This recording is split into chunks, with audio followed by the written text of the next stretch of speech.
Di sebuah desa kecil yang tersembunyi di balik perbukitan, Astuti berjalan pelan menyusuri jalan setapak dengan sebakul singkong di punggungnya. Tubuhnya letih, namun wajahnya tetap menunjukkan ketabahan.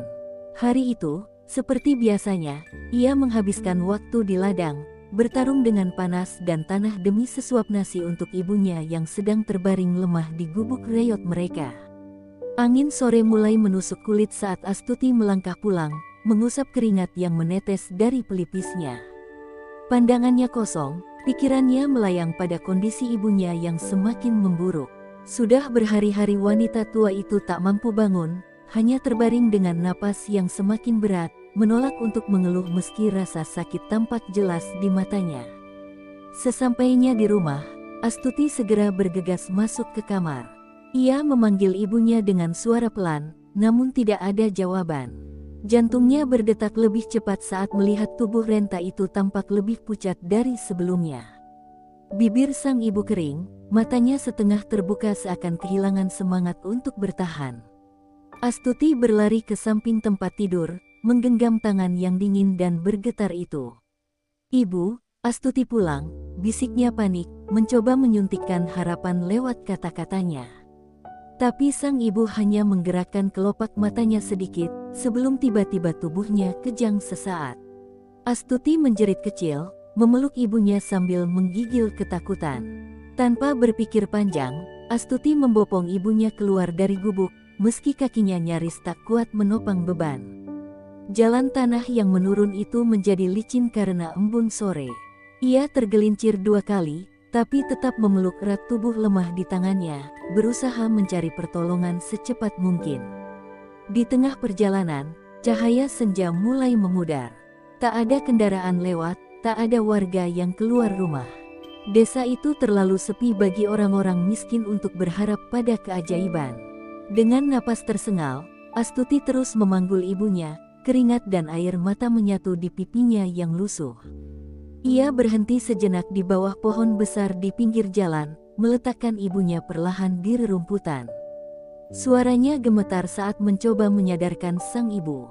"Bertahanlah, Bu, jangan tinggalin Tuti sendirian," tangisnya pecah, menggema di tengah hening senja yang perlahan berubah jadi malam. Dalam keputusasaan yang menyesakkan, Astuti mulai berdoa dengan suara lirih. Ia tak peduli debu yang menempel di wajahnya, atau darah yang mengalir dari lututnya akibat terjatuh. Yang ia tahu, ia tak bisa kehilangan satu-satunya orang yang pernah memeluknya hangat, bahkan saat dunia memalingkan wajah. Tak disangka, suara derap langkah terdengar dari arah kejauhan. 3 sosok pria muda muncul, membawa lampu senter dan tas besar di punggung mereka. Salah satunya menghampiri cepat, lalu berlutut di samping Astuti. "Kami dokter dari kota, boleh kami bantu?" katanya dengan suara tenang namun tegas. Astuti menatap mereka dengan mata basah, harapan yang sempat padam kini kembali menyala perlahan.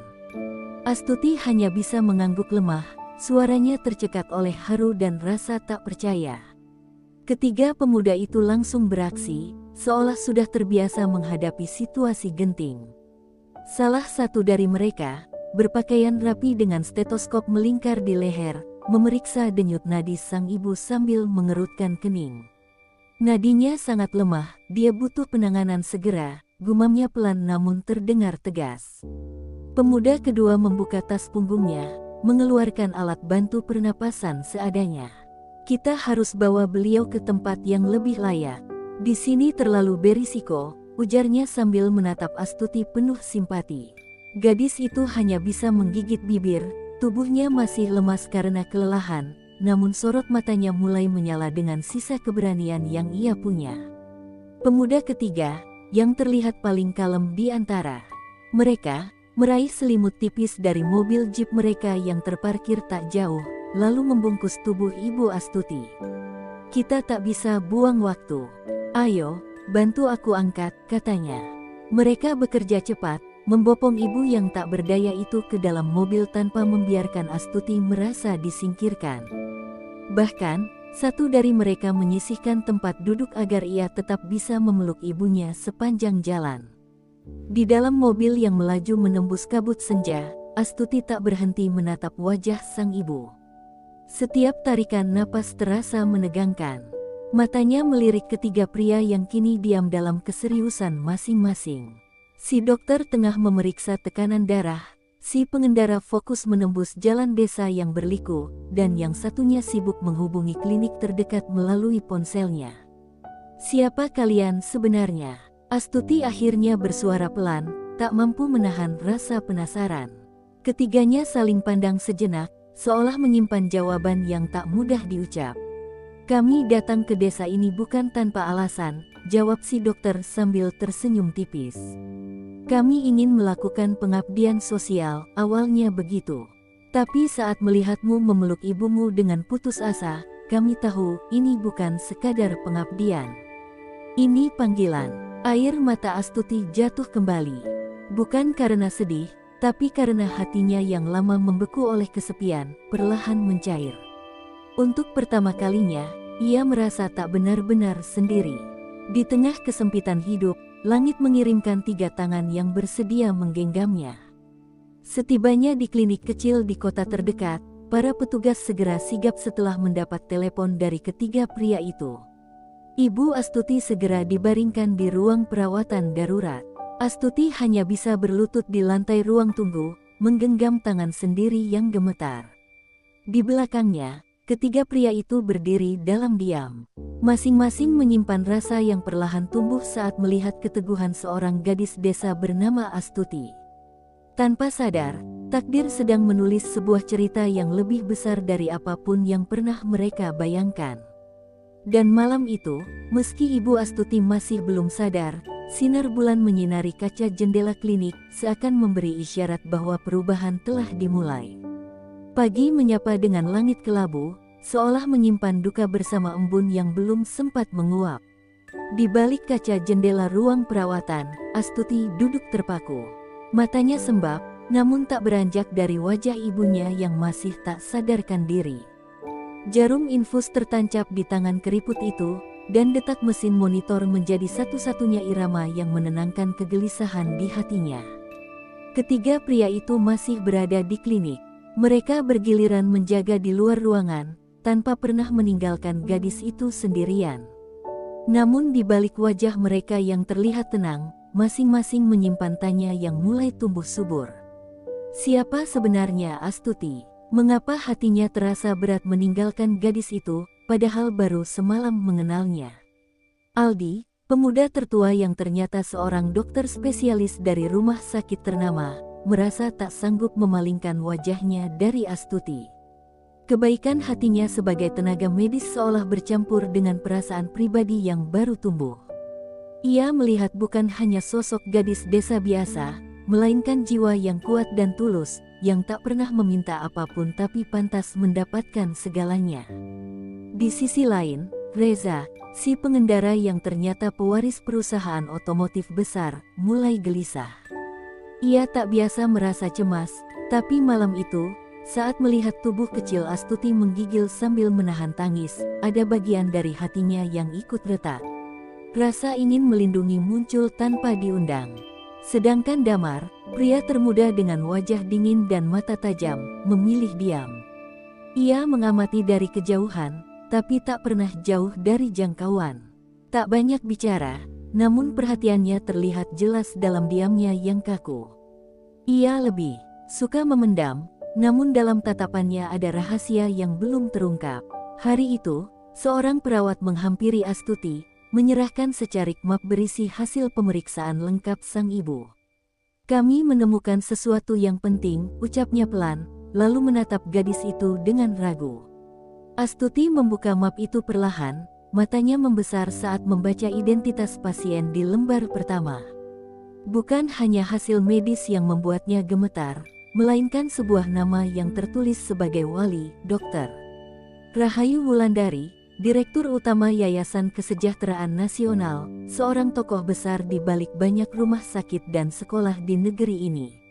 Astuti tercekat, nama itu sudah lama terkubur di ingatannya, bersama cerita yang tak pernah ia pahami saat kecil. Ibunya pernah menyebut nama itu di antara gumaman demamnya, tapi Astuti mengira itu hanya halusinasi. Ketika ia keluar dari ruang rawat dengan langkah gontai, map itu tergenggam erat di tangannya. Aldi menghampiri, lalu menatapnya penuh perhatian. "Ada yang bisa kami bantu?" tanyanya. Astuti menggeleng, air matanya mulai menggenang, tapi ia tidak tahu harus mulai dari mana menjelaskan semua yang berkecamuk di pikirannya.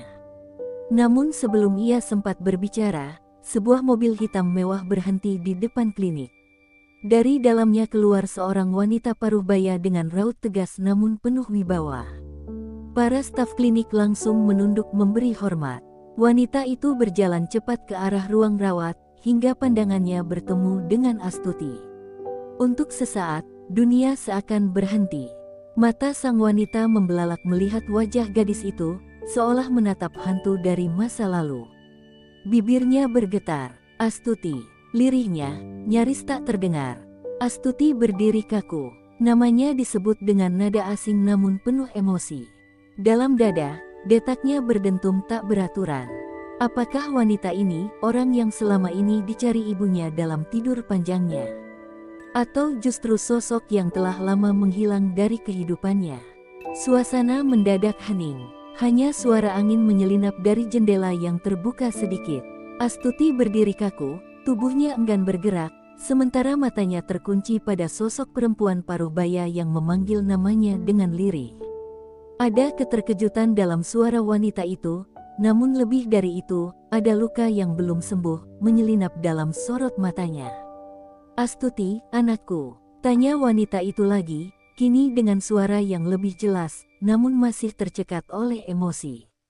Ia mencoba melangkah maju, namun ragu membelit setiap geraknya. Astuti menggigit bibirnya. Kepalanya dipenuhi oleh ratusan pertanyaan. Ia ingin bertanya, ingin marah, ingin tahu kenapa nama itu, dokter. Rahayu Wulandari, yang selalu menjadi teka-teki di balik isak tangis ibunya, kini berdiri tepat di hadapannya, menyebutnya sebagai darah dagingnya sendiri. Sebelum ada kata yang keluar dari bibir Astuti, terdengar langkah terburu-buru dari dalam ruang perawatan. Seorang dokter keluar, wajahnya tegang. "Kami butuh keluarga inti pasien. Segera." Kata-kata itu menghentikan semua pikiran yang berseliweran. Rahayu melangkah maju. Saya adalah wali yang sah," katanya cepat, menyerahkan kartu identitas. Tapi sebelum ia bisa masuk, tangan Astuti menahan lengan wanita itu. "Apa hak Anda mengaku sebagai keluarga kami?" tanyanya, suara bergetar namun penuh keberanian. "Ibuku hampir mati di jalanan, sementara Anda hidup dalam kemewahan, bahkan rumah sakit ini pun milik yayasan Anda." Rahayu menunduk, bibirnya gemetar, tapi tak satu pun kata keluar. Reza yang berdiri tak jauh, menghampiri perlahan dan berdiri di sisi Astuti. Aldi dan Damar ikut bergabung. Mereka tak berkata apa-apa, namun keberadaan mereka menjadi dinding yang tak terlihat, melindungi gadis desa yang sedang dilanda badai perasaan. "Saya pernah melakukan kesalahan besar," lirih Rahayu akhirnya. "Dan saya menyesal seumur hidup." Astuti menatap tajam. "Kesalahan? Anda meninggalkan ibu saya dan saya dalam kehancuran total. Bukan hanya satu malam, tapi sepanjang hidup kami." Rahayu akhirnya tak bisa menahan air mata. Ia jatuh berlutut di hadapan Astuti, tak mempedulikan orang-orang yang melihat. "Dulu, aku mencintai ayahmu.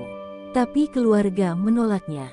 Aku dipaksa menikah dengan orang lain, dan anak dalam kandunganku, kau, harus disembunyikan. Ibumu, dia menolongku saat aku nyaris gila. Tapi setelah melahirkanmu, aku harus pergi demi menyelamatkan nama keluargaku." Kalimat itu seperti pisau, menyayat dalam-dalam. Astuti ingin berteriak, tapi tenggorokannya tercekat. Selama ini, ibunya memeluk rasa sakit sendirian, membesarkannya dalam diam, menanggung beban rahasia besar tanpa pernah menyalahkan siapapun. Damar akhirnya angkat bicara, pelan namun tegas. "Bu Rahayu, ini bukan waktunya memperdebatkan masa lalu. Kalau benar Anda peduli, sekarang waktunya membuktikan." Rahayu mengangguk, lalu bangkit perlahan dan masuk ke ruang perawatan, meninggalkan Astuti yang masih berdiri di antara tiga pria yang hatinya mulai bergejolak, bukan hanya karena rasa ingin melindungi, tapi karena cinta mulai tumbuh di tanah luka yang belum kering. Dan Astuti, untuk pertama kalinya, menangis dalam diam. Bukan karena ditinggalkan, tapi karena kini ia tahu, hidupnya lebih rumit dari yang pernah ia bayangkan. Dan ini baru permulaan. Langit menggantung mendung, seolah turut menyimpan beban di hati setiap insan yang berdiri di klinik kecil itu. Di dalam ruang perawatan, suara detak jantung dari monitor medis menjadi nada yang mendebarkan, menyayat setiap harapan yang tertinggal. Astuti berdiri membatu di depan kaca pembatas, melihat ibunya terbaring lemah. Wajah pucat itu seperti menantang maut, tubuhnya dikepung kabel dan selang. Sementara di sudut ruangan, Rahayu memegangi tangan perempuan yang dulu ia tinggalkan dalam senyap. Air matanya tak terbendung. Penyesalan mengalir lebih deras dari darah yang mengalir di nadinya sendiri. "Bu," bisik Rahayu, suaranya tercekat. "Maafkan aku. Semua luka ini seharusnya tidak menjadi takdir kalian." Tiba-tiba mesin monitor mengeluarkan bunyi peringatan. Detaknya menurun drastis. Dokter dan perawat berlarian masuk, mendorong Rahayu keluar ruangan. Astuti berteriak, mencoba menerobos, namun Aldi menahan bahunya. "Kamu harus tenang. Mereka sedang berusaha." Air mata mengalir tanpa bisa dibendung. Astuti meremas map berisi hasil medis yang masih tergenggam. "Aku belum sempat minta maaf, aku belum sempat bilang aku sayang ibu," gumamnya lirih. Reza, yang berdiri tak jauh, menatapnya dalam. Ia melangkah maju, lalu menyodorkan sapu tangan bersih.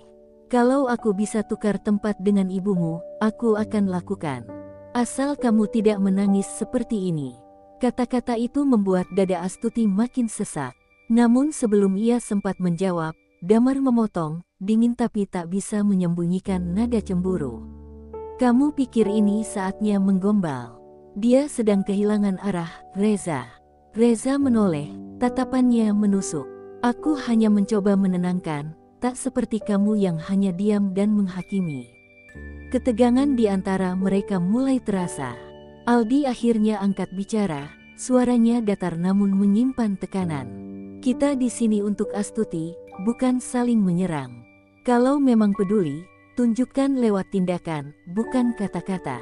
Astuti menoleh ke mereka bertiga, dan untuk pertama kalinya, menyadari betapa rumit situasi ini. Tiga pria, masing-masing dengan caranya sendiri, hadir di saat ia paling rapuh. Namun ia tak sanggup memikirkan perasaan mereka saat ini, karena satu-satunya yang ia ingin genggam adalah kehidupan ibunya yang perlahan terasa menjauh.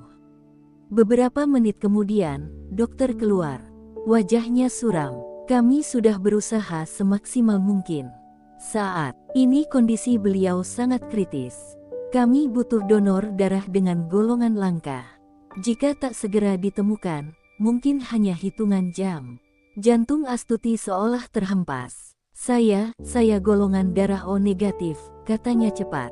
"Silakan ambil." Dokter mengangguk dan memanggil perawat. Tapi tiba-tiba, suara berat menghentikan langkah mereka. "Saya juga O negatif. Tapi saya dalam kondisi fisik lebih kuat. Biarkan saya yang melakukannya." Damar melangkah ke depan, "Mantap." Reza dan Aldi hanya bisa terdiam. Tatapan mereka terarah pada Astuti, lalu ke Damar yang sudah masuk ke ruang donor dengan tenang. Diam-diam, di balik sikap dinginnya, pria itu menunjukkan pengorbanan paling nyata. Dan Astuti hanya bisa menggenggam dadanya yang terasa sesak. Malam itu, ia belajar satu hal, cinta sejati tidak datang lewat kata manis, tapi melalui keberanian menyerahkan sebagian diri demi kehidupan orang yang dicintai. Cahaya pagi belum sempurna menyentuh bumi saat kabar menggembirakan keluar dari ruang perawatan. Sang ibu melewati masa kritis. Detak jantungnya kembali stabil, dan pernapasannya mulai normal, meski tubuhnya masih terbaring lemah. Astuti nyaris tak percaya. Ia berlari kecil menuju tempat ibunya, menatap wajah yang selama ini menjadi pelabuhan hatinya. Wajah yang begitu lelah, namun kini menyimpan nyawa yang masih bertahan. "Ibu, Astuti di sini," bisiknya sambil menggenggam tangan sang ibu. Lengan kurus itu bergerak perlahan. Kelopak mata terbuka samar, menyiratkan kejutan dan rasa lega sekaligus. "Tuti," suara itu hanya setipis napas, namun cukup untuk membuat air mata Astuti kembali jatuh. Di luar ruangan, Damar masih dalam proses pemulihan usai transfusi. Wajahnya pucat, namun matanya menyiratkan keteguhan yang tak luntur. Reza dan Aldi berdiri bergantian di sisi tempat tidurnya, masing-masing menyembunyikan kekecewaan yang tak diucap. Mereka kalah, bukan karena tak mencintai, tetapi karena tak cukup cepat menunjukkan cinta itu dalam bentuk paling nyata. Tak lama, Rahayu dipanggil ke ruang direktur rumah sakit. Di sana, seorang pria setengah baya menatapnya tajam. "Bu Rahayu, kami menerima informasi bahwa pasien yang Anda daftarkan atas nama pribadi Anda sebenarnya memiliki keterkaitan langsung dengan keluarga besar Tan Group." Rahayu menarik napas panjang. Wajahnya menyiratkan konflik batin yang sulit disembunyikan. "Ya, dia adalah cucu kandung almarhum Pak Dirgatan, mantan pemilik konglomerasi ini. Dan ibunya, Sriani, adalah perempuan yang pernah menyelamatkan hidup saya ketika saya dibuang keluarga karena hamil di luar nikah." Pria itu terdiam. "Jadi Astuti adalah ahli waris Tan Group?" Rahayu mengangguk perlahan. "Satu-satunya darah Tan yang tersisa. Dan saya bukan hanya ibunya. Saya juga pemegang surat wasiat yang telah saya sembunyikan selama lebih dari 2 dekade." Sementara itu, Astuti baru keluar dari ruang rawat dengan langkah ringan. Tapi semuanya berubah saat ia tanpa sengaja mendengar percakapan 2 staf rumah sakit di lorong. Bayangkan, cucu mantan presdir tinggal di rumah reyot, makan singkong tiap hari. Dan ibunya, ternyata mantan kekasih Pak Dirga. Gila, dunia kecil, ya. Dunia Astuti seakan runtuh. Ia berdiri mematung. Suara-suara itu menyayat seperti belati, mengungkap sesuatu yang selama ini hanya terdengar samar dari bisik tangis ibunya di malam hari. Kakinya limbung, dan Reza yang melihat dari kejauhan segera menghampiri. "Aku bukan siapa-siapa, Reza," gumamnya lirih, hampir seperti mengadu pada dirinya sendiri. "Tapi kenapa hidup ini terus menyeretku dalam kisah yang tak pernah aku minta?" Reza memeluknya lembut, tak berkata apa-apa. Aldi dan Damar yang datang menyusul, berdiri kaku, menyadari bahwa badai belum usai. Justru sedang menuju puncaknya. Beberapa menit kemudian, Rahayu datang dengan mata sembab. Di tangannya, ia membawa amplop besar coklat yang terlihat tua dan usang. Ia menyerahkannya pada Astuti. "Ini, surat wasiat dari kakekmu. Disimpan oleh notaris sampai waktu yang ditentukan. Dan sekarang, waktunya telah datang." Tangan Astuti gemetar saat menerimanya. Hatinya menjerit, tapi wajahnya tetap tenang. Dunia yang dulu ia kenal, ladang, dapur berasap, gubuk tua, akan segera berubah. Tapi apakah ia siap menjadi seseorang yang diharapkan semua orang, sementara hatinya sendiri belum selesai menjahit luka? Cahaya pagi belum sempurna menyentuh bumi saat kabar menggembirakan keluar dari ruang perawatan. Sang ibu melewati masa kritis. Detak jantungnya kembali stabil, dan pernapasannya mulai normal, meski tubuhnya masih terbaring lemah. Astuti nyaris tak percaya. Ia berlari kecil menuju tempat ibunya, menatap wajah yang selama ini menjadi pelabuhan hatinya. Wajah yang begitu lelah, namun kini menyimpan nyawa yang masih bertahan. "Ibu, Astuti di sini," bisiknya sambil menggenggam tangan sang ibu. Lengan kurus itu bergerak perlahan. Kelopak mata terbuka samar, menyiratkan kejutan dan rasa lega sekaligus. "Tuti," suara itu hanya setipis napas, namun cukup untuk membuat air mata Astuti kembali jatuh. Di luar ruangan, Damar masih dalam proses pemulihan usai transfusi. Wajahnya pucat, namun matanya menyiratkan keteguhan yang tak luntur. Reza dan Aldi berdiri bergantian di sisi tempat tidurnya, masing-masing menyembunyikan kekecewaan yang tak diucap. Mereka kalah, bukan karena tak mencintai, tetapi karena tak cukup cepat menunjukkan cinta itu dalam bentuk paling nyata. Tak lama, Rahayu dipanggil ke ruang direktur rumah sakit. Di sana, Seorang pria setengah baya menatapnya tajam. Bu Rahayu, kami menerima informasi bahwa pasien yang Anda daftarkan atas nama pribadi Anda sebenarnya memiliki keterkaitan langsung dengan keluarga besar Tan Group. Rahayu menarik napas panjang. Wajahnya menyiratkan konflik batin yang sulit disembunyikan. Ya, dia adalah cucu kandung almarhum Pak Dirgatan, mantan pemilik konglomerasi ini. Dan ibunya, Sriani, adalah perempuan yang pernah menyelamatkan hidup saya ketika saya dibuang keluarga karena hamil di luar nikah. Pria itu terdiam. Jadi Astuti adalah ahli waris Tan Group. Rahayu mengangguk perlahan. Satu-satunya darah Tan yang tersisa. Dan saya bukan hanya ibunya. Saya juga pemegang surat wasiat yang telah saya sembunyikan selama lebih dari 2 dekade. Sementara itu, Astuti baru keluar dari ruang rawat dengan langkah ringan. Tapi semuanya berubah saat ia tanpa sengaja mendengar percakapan 2 staf rumah sakit di lorong. Bayangkan, cucu mantan presdir tinggal di rumah reyot, makan singkong tiap hari. Dan ibunya, ternyata mantan kekasih Pak Dirga. Gila, dunia kecil, ya. Dunia Astuti seakan runtuh. Ia berdiri mematung. Suara-suara itu menyayat seperti belati, mengungkap sesuatu yang selama ini hanya terdengar samar dari bisik tangis ibunya di malam hari. Kakinya limbung, dan Reza yang melihat dari kejauhan segera menghampiri. Aku bukan siapa-siapa, Reza, gumamnya lirih, hampir seperti mengadu pada dirinya sendiri. Tapi kenapa hidup ini terus menyeretku dalam kisah yang tak pernah aku minta? Reza memeluknya lembut, tak berkata apa-apa. Aldi dan Damar yang datang menyusul, berdiri kaku, menyadari bahwa badai belum usai. Justru sedang menuju puncaknya. Beberapa menit kemudian, Rahayu datang dengan mata sembab. Di tangannya, ia membawa amplop besar coklat yang terlihat tua dan usang. Ia menyerahkannya pada Astuti. Ini, surat wasiat dari kakekmu. Disimpan oleh notaris sampai waktu yang ditentukan. Dan sekarang, waktunya telah datang. Tangan Astuti gemetar saat menerimanya. Hatinya menjerit, tapi wajahnya tetap tenang. Dunia yang dulu ia kenal, ladang, dapur berasap, gubuk tua, akan segera berubah. Tapi apakah ia siap menjadi seseorang yang diharapkan semua orang, sementara hatinya sendiri belum selesai menjahit luka?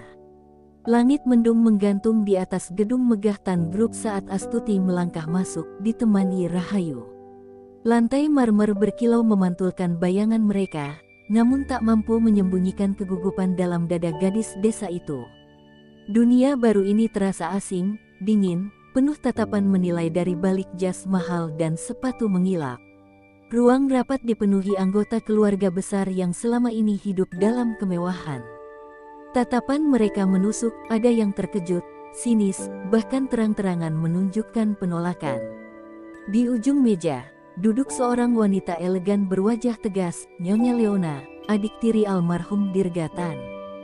Jadi ini, anak haram yang tiba-tiba diklaim sebagai ahli waris. Ucapnya tajam, membuat ruangan seketika sunyi. Astuti tertegun, tapi Rahayu berdiri tegak. Jaga kata-katamu, Leona. Kalau bukan karena Sriani, kakakmu sudah mati 20 tahun lalu di hutan Kalimantan. Kau tak tahu apa-apa. Namun Leona hanya mendecak, bibirnya tersenyum sinis. Dan sekarang kalian datang untuk merebut apa yang bukan hak kalian. Astuti menarik napas panjang. Ia tak meminta semua ini. Namun kebenaran harus berdiri, meski goyah di hadapan kebencian. Ia membuka amplop bersegel, menunjukkan surat asli warisan, ditandatangani Dirgatan dengan tinta darah, dititipkan pada notaris keluarga sebelum ia meninggal mendadak secara misterius. Dalam surat ini, kakekku mewariskan seluruh saham kepadaku, bukan untuk kekuasaan, tapi agar Tan Group kembali kepada nilai-nilai yang dulu dibangunnya, ucap Astuti, suaranya gemetar namun mantap. Gegas, keributan pecah. Beberapa kerabat bangkit dari kursi, berteriak tak percaya. Ada yang menuduh pemalsuan, ada yang mencaci Sriani sebagai penggoda, bahkan memusulkan tes DNA ulang.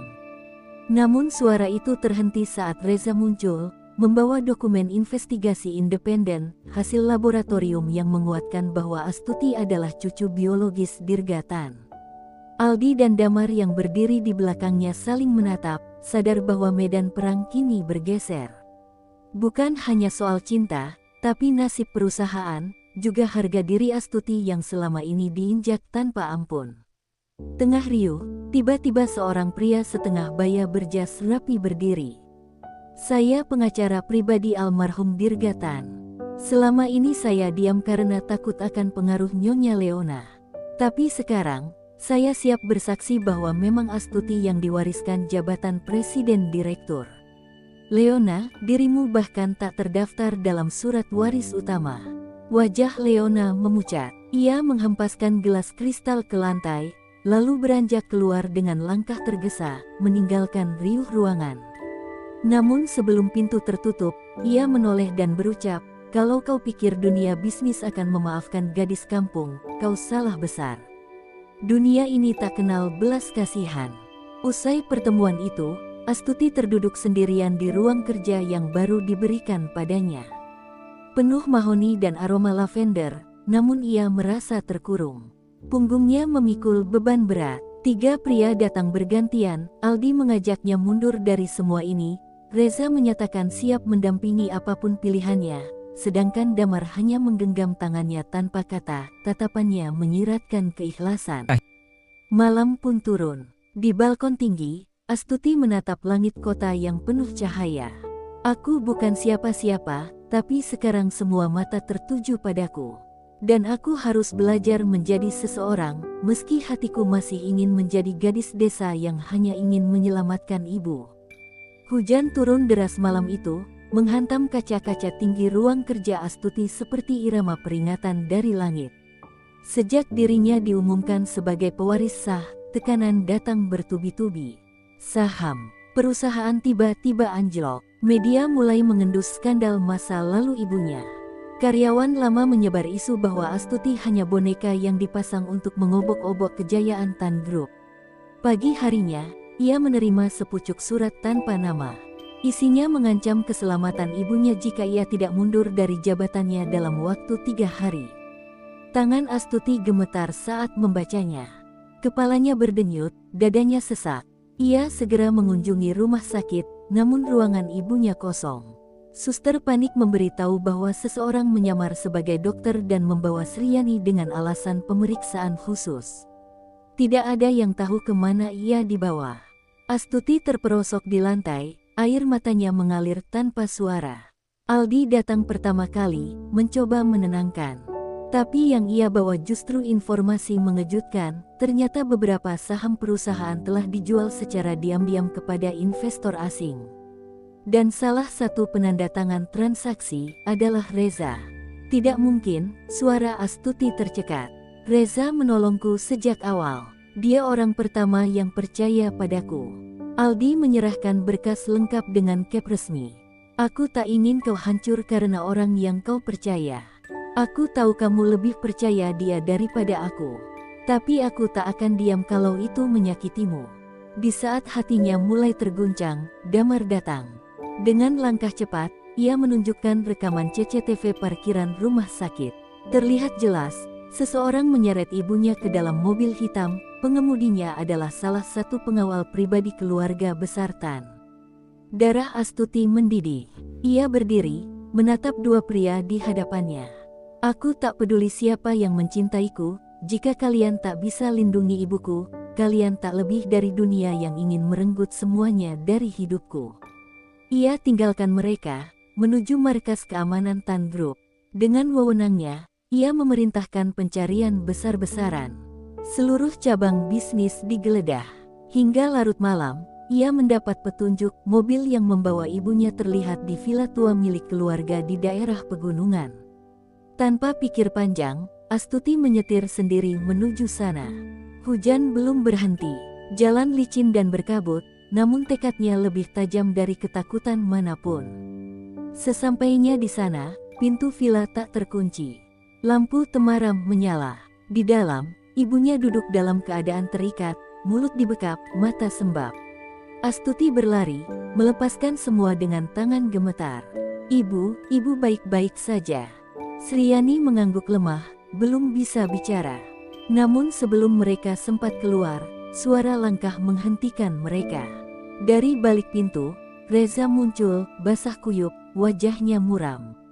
Aku ingin jelaskan semuanya, Tuti.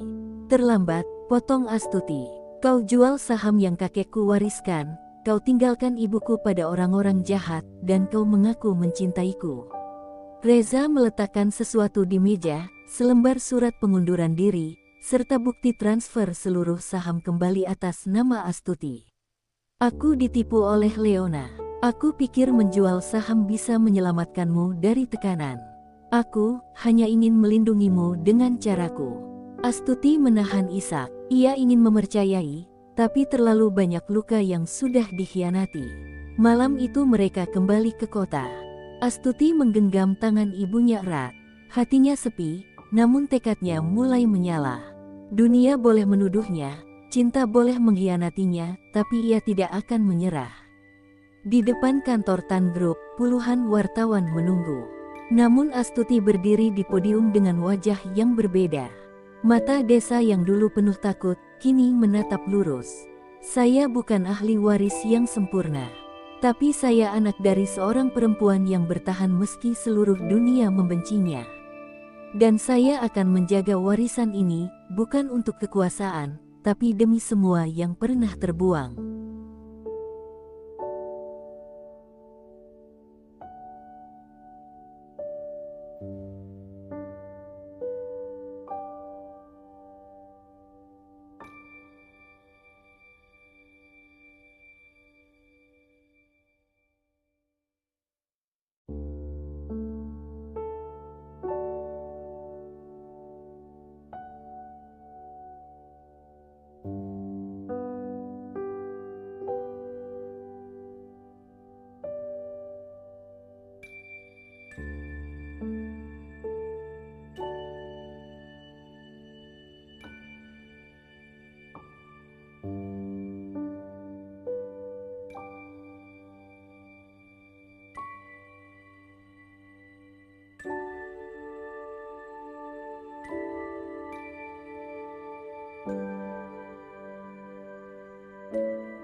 Raina menikah dengan Arya setelah melalui perjalanan cinta yang penuh liku.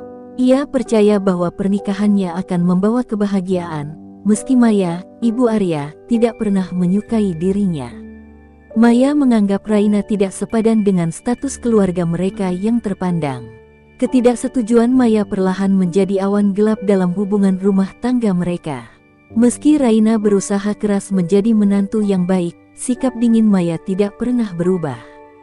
Maya terus mencari-cari kesalahan, dari hal kecil seperti cara Raina memasak hingga masalah besar yang sebenarnya tidak pernah terjadi.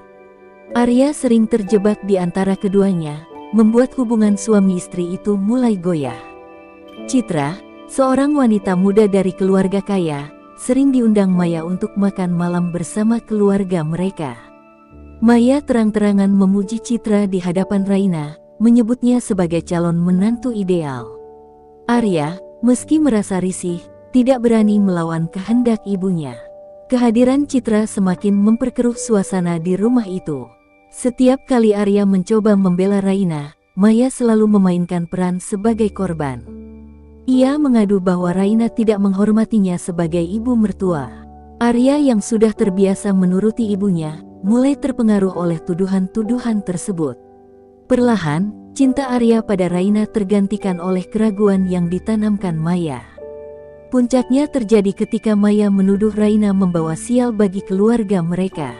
Ketika bisnis keluarga mengalami kerugian besar, Maya menyalahkan keberadaan Raina sebagai penyebab malapetaka. Tanpa bukti atau alasan yang masuk akal, ia menyuruh Arya menceraikan Raina demi menyelamatkan nama baik keluarga. Arya yang dilema antara cinta pada Raina dan kewajibannya pada ibu, akhirnya memilih untuk mengakhiri pernikahan. Keputusan itu menghancurkan hati Raina. Ia tidak menyangka bahwa orang yang paling dicintainya tega menghancurkan hidupnya hanya karena hasutan seorang ibu mertua. Sebelum pergi dari rumah itu, Raina mencoba berbicara dengan Arya untuk terakhir kalinya. Namun, Arya hanya berdiri kaku tanpa memberikan jawaban. "Maafkan aku," adalah satu-satunya kalimat yang keluar dari bibir Arya, tetapi itu tidak cukup untuk menyembuhkan luka di hati Raina. Saat Raina meninggalkan rumah, Maya merasa puas karena berhasil menyingkirkannya. Sementara itu, Citra mulai semakin dekat dengan Arya, dengan harapan menggantikan posisi Raina sebagai istri. Namun, di balik senyuman kemenangannya, Maya tidak menyadari bahwa ia telah melukai seorang wanita yang tulus mencintai putranya. Raina berjalan tanpa tujuan, membawa tas kecil berisi pakaian seadanya.